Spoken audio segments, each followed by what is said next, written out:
The moment Brooke Logan turned her back on Ridge Forrester, she felt the weight of years of indecision lift from her shoulders like a bird finally released from a gilded cage. It was in the sun-drenched courtyard of Forrester Creations, beneath the bright glare of cameras and the curious gaze of every stylist, model, and executive gathered for the autumn gala, that she spoke the words Ridge had always feared yet somehow never expected. "I'm moving forward, Ridge. I choose my own happiness." The words were simple, impossible to misinterpret, and in their clarity they cut through the fog of their past with devastating precision. Ridge's face, usually so composed, slackened into shock and unbidden betrayal. For a moment he looked as if the ground had rippled beneath his feet, as if the very air had shifted without warning. Across the courtyard Nick Marone waited, suit jacket unbuttoned, tie loosened into an effortless nod to casual confidence, his eyes alight with a joy that flared the way a lighthouse beacon cuts through fog. Brooke strode toward him, skirts brushing against polished marble, hair gleaming in the afternoon light, and Nick enfolded her in a kiss that held all the promise of sunrise. The assembled crowd parted for them like red seas, whispers trailing in their wake. Brooke Logan, long the queen of the tangled triangle, had at last chosen Nick. Ridge stood rooted, mouth half open as the applause swelled, and in that instant the final thread that bound Brooke to him snapped. He felt dizzy, disoriented by the finality of her departure, as if a part of himself had been severed beyond repair. As Brooke and Nick ascended the steps toward a waiting limousine, its black lacquer reflecting the afternoon sun, Ridge's anguish ignited into a burning need to erase the reality before him. That evening, long after the gala lights had dimmed and the champagne flutes had been cleared, he found himself alone in the Forrester Creations bar, its polished counter gleaming under the soft amber glow of sconces, bourbon glasses lined up like solemn witnesses. Donna Logan, arriving to check on her brother's state, found Ridge slumped over the bar, glass in hand, the amber liquid sloshing dangerously close to the rim. His usually meticulous appearance was rumpled, collar askew, cheeks flushed with both shame and the sting of rejection. "Ridge," she said gently, perching on the stool beside him. He barely registered her presence, only lifted a bloodshot eye to acknowledge the woman he had loved in another life, the woman whose laughter had once been the compass guiding his heart. "They're gone," he muttered hoarsely, words meant more for himself than for her. "Both of them. Brooke's gone to him, and I don't even know who I am without her." Donna watched as he drained the remainder of his drink, then slid the empty glass toward the bartender with a mechanical click. Ridge hailed a second pour, then a third, each one a promise of oblivion. Donna, unable to bear seeing him self-destruct, slid off her stool and took the glass from his fingers. "You need help," she stated, not as a question but as a fact. Ridge met her gaze, raw vulnerability and defiance mingling in his eyes as if he resented her pity. "I need someone to fix me," he admitted, voice cracking under the weight of his despair. The admission hung between them like a confession at an altar. Without hesitation, Donna offered her hand. "Let me be your healer," she said simply, the determination in her tone steeled by years of watching Ridge battle his own demons. And so began Ridge's descent into a fragile dependency on Donna's care, at first innocent, born of belt-tightening need for a friend's comfort, but quickly growing into something more complicated, something neither of them could have predicted. In the days that followed, Brooke settled into her new life with Nick, their first official appearance as a couple playing out beneath the flashbulbs of a charity gala at the Pasadena Civic Center. Brooke's laughter rang clear as she circulated through the crowd, Nick's arm draped possessively around her waist, his whispered compliments warming her more effectively than the hearth at Logan Manor. Yet, even as she basked in the glow of newfound love, she could not shake the image of Ridge at that bar, his face pale in the lamplight, eyes hollow with grief. She tried to bury the thought, to plunge herself fully into the future she had so long dreamed of with Nick, but guilt gnawed at her edges. Meanwhile, Ridge leaned increasingly on Donna's compassion. She insisted on accompanying him to meetings he could barely follow, rearranging his tie when he stared blankly at a sketchpad, sending him to bed before his exhaustion became physical danger. She cooked for him, insisted he take breaks, coaxed him into therapy sessions he initially resisted, reassuring him with a soft voice that spoke of unconditional support. Under Donna's care, Ridge began to surface from his alcoholic haze, albeit unsteadily. He smiled one morning at breakfast when she packed his briefcase with a note, "You're stronger than this. I'll be here." In that smile, fleeting though it was, Ridge saw the reflection of a man he once knew capable, decisive, worthy of love. Gratitude swelled in his chest, and he realized, with a pang of confusion, that Donna's presence was both balm and spark. Her kindness healed the wound that Brooke's rejection had inflicted, but her nearness also stoked embers of an old flame he had thought extinguished. Their history unfurled in stolen moments, working late to finalize Ridge's new collection, Ridge running his fingers through Donna's hair under the fluorescent glow of the design studio. Nights spent sorting fabric swatches that led to conversations about shared dreams they'd once whispered but never dared pursue. Ridge, unsettled by how easily he confided in Donna, found himself laughing again, the sound surprising him with its warmth. Donna, in turn, felt her own walls crack as Ridge's vulnerability revealed a man unguarded, someone whose heartbreak mirrored her own hidden scars. As Ridge's reliance on Donna deepened, so too did the complicated dance of attraction, a brush of hands over a swatch of silk, a shared look that held more meaning than 1,000 words. And when Donna finally placed her palm on Ridge's cheek one evening as he stared at a photograph of Brooke and Nick, Brooke radiant beside Nick's proud grin, the electricity of the gesture stunned them both into silence. Ridge closed his eyes at the touch, his body leaning into the warmth, as though seeking refuge. The past lay between them like a chasm, but the present crackled with possibility. Meanwhile, Eric Forrester received word of Ridge's alliance with Donna, a whisper conveyed by a discreet assistant's trembling lips. Ridge, the golden boy heir, had been spending alarming hours alone with Donna, their professional meetings morphing into something far more personal.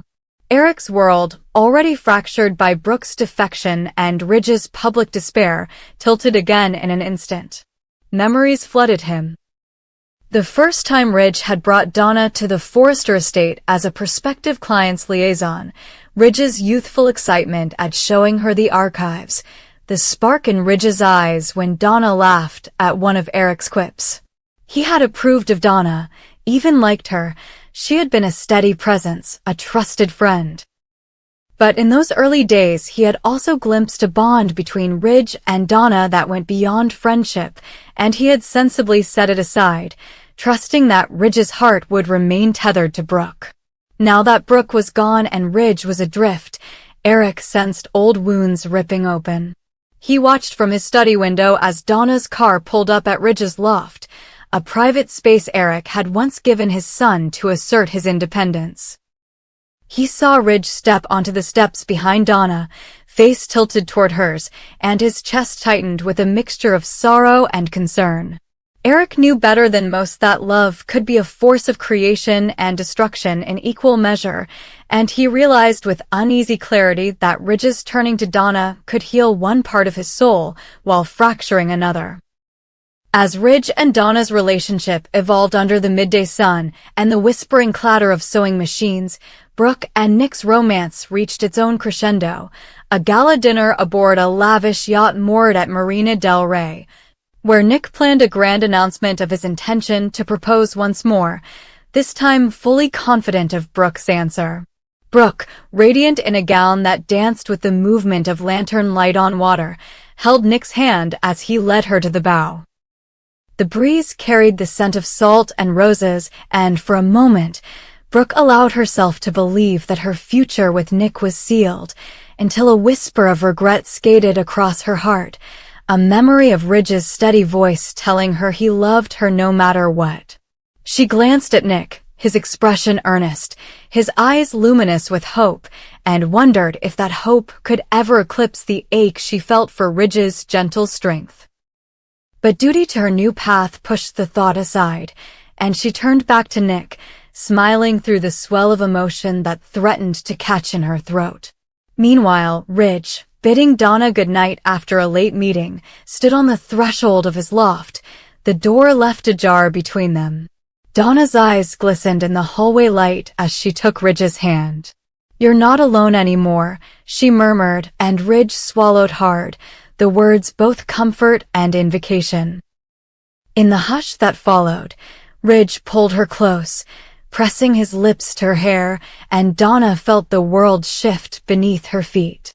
They were no longer healer and patient, no longer siblings in history.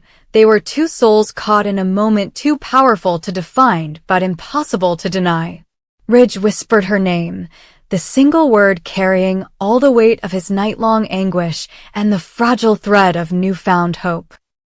And when Donna tilted her face up to meet his kiss, gentle at first, then fervent with the promise of something neither dare name, Eric Forrester watched from the window above, the image etched into his mind with the sting of aged regret. In the days that followed, the Forrester world spun into a new orbit of social pages and gossip columns. Ridge and Donna rekindled, headlined one site, Brooke and Nick set sail on a new chapter, emblazoned another. Brooke, hearing the rumors, confronted Ridge at the Forrester Creations showroom one afternoon, her voice brittle with the remnants of old tensions.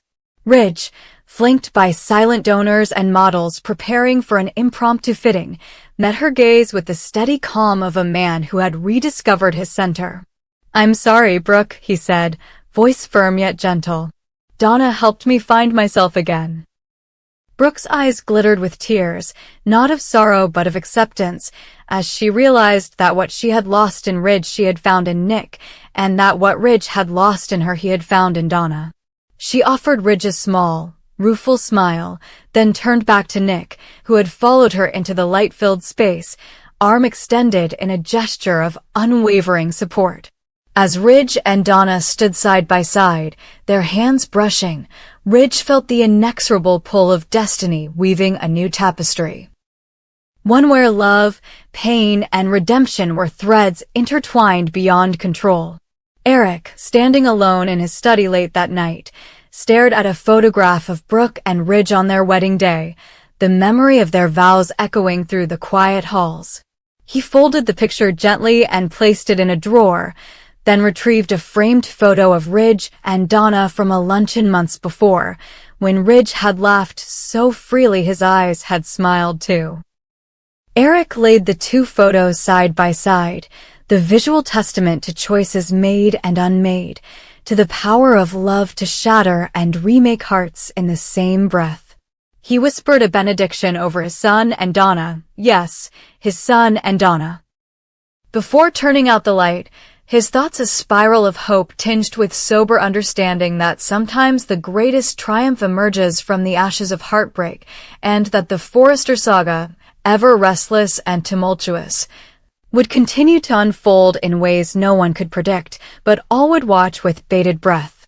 Late that night, when the mahogany corridors of Forrester Creations lay bathed in moonlight and the only sound was the distant hum of the city, Eric Forrester, still reeling from Brooke's departure and Ridge's increasingly erratic behavior, made his way upstairs to check on his son's progress. He paused at the threshold of Ridge's loft, expecting to find Ridge immersed in sketches or nursing a solitary drink.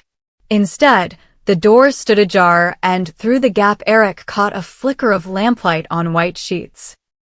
He stepped inside, heart pounding with a mix of paternal concern and foreboding, only to discover Ridge and Donna Logan entwined under a cascade of rumpled sheets, flushed faces framed by tangled hair, empty wine glasses on the nightstand, and the faint scent of spilled Bordeaux lingering in the air.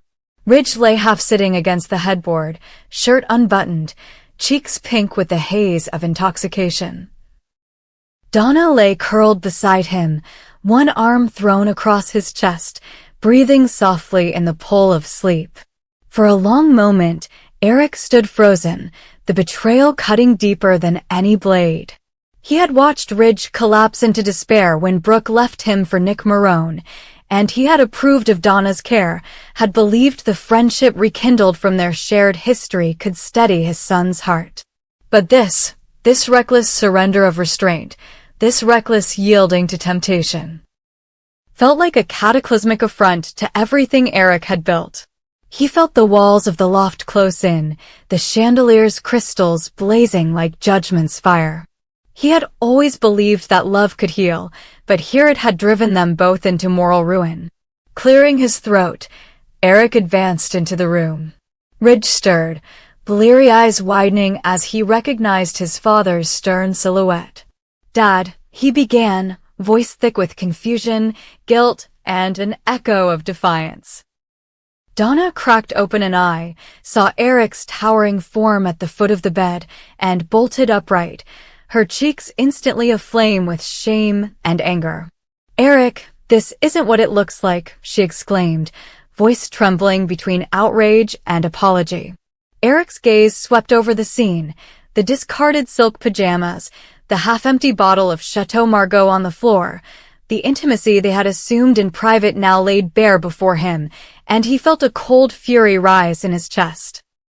"Don't insult my intelligence," he snapped, voice low but thunderous in the small loft. "I know exactly what it is." Ridge swung his legs over the side of the bed, sitting up straighter, as if preparing for battle. "Dad, we're both adults. Donna helped me through hell. She was my rock." One thing led to another. His words faltered under Eric's merciless stare. Donna stood, gathering her discarded blouse, her lipstick streaked across her cheekbone. She faced Eric squarely, shoulders squared, though her eyes glistened with unshed tears. "Your son needed someone, Eric. He was drowning in grief, and I couldn't stand by and watch him destroy himself." "I'm sorry if you save it," Eric interrupted, his voice cracking with the weight of disappointment. "You think I don't know your history? You think sleeping with my son is the answer to anything?" Ridge rose, swaying slightly, and squared his shoulders to his father. "You don't have to understand, Dad. But Donna and I care about each other. I'm not a child anymore, and I make my own choices." Eric's jaw tightened until the knuckles whitened. He glanced at the nightstand, where the 2 wine glasses sat like silent witnesses. "Choices," he repeated, voice hollow. "Choices have consequences. You've already jeopardized this company, your family, your reputation. Now you've compromised my trust." His eyes flicked between them, sorrow giving way to iron resolve. "I won't have you two sleeping under my roof, and I won't have you under my roof at all." Ridge's face paled. "You can't be serious." Eric took a step closer, the boards creaking beneath his weight. "I'm very serious. Consider your positions here terminated. You'll leave by morning, and you'll stay away from Forrester Creations until I say otherwise. I built this empire on integrity and loyalty, qualities you've both forfeited tonight." Donna's lips quivered, and Ridge's defiance crumpled into despair. "Eric, please," Ridge whispered, voice cracking. "This isn't the way." But Eric's heart was steeled by the depth of their transgression. "Good night," he said coldly and turned on his heel, leaving Ridge and Donna alone in the shattered aftermath of their own choices. By dawn, Ridge and Donna had packed what little they could carry into 2 battered duffel bags and slipped out the service entrance, their footsteps echoing down the deserted halls as though marking the end of an era. Ridge paused on the sidewalk outside Forrester Creations, staring up at the stately facade that had once been his sanctuary. Donna placed a hand on his arm, eyes red from exhaustion and heartache, but her voice was steady. "You'll land on your feet," she promised softly. Ridge turned to her, a hollow ache in his chest. "You deserve better than this," he murmured. She shook her head, brushing a loose strand of hair from his collarbone. "I deserve what makes me human. I deserve love, even if it's the same kind that hurts." Ridge pulled her into a final embrace, their hearts beating a brittle rhythm of loss and longing. As dawn's first light glinted off the glass towers of Los Angeles, they walked away, one step at a time. From the empire that had once defined them, uncertain of where this path would lead, but bound by a love forged in grief and desperation, and driven by the unwavering hope that somewhere beyond the walls they had left behind, redemption and a new beginning awaited.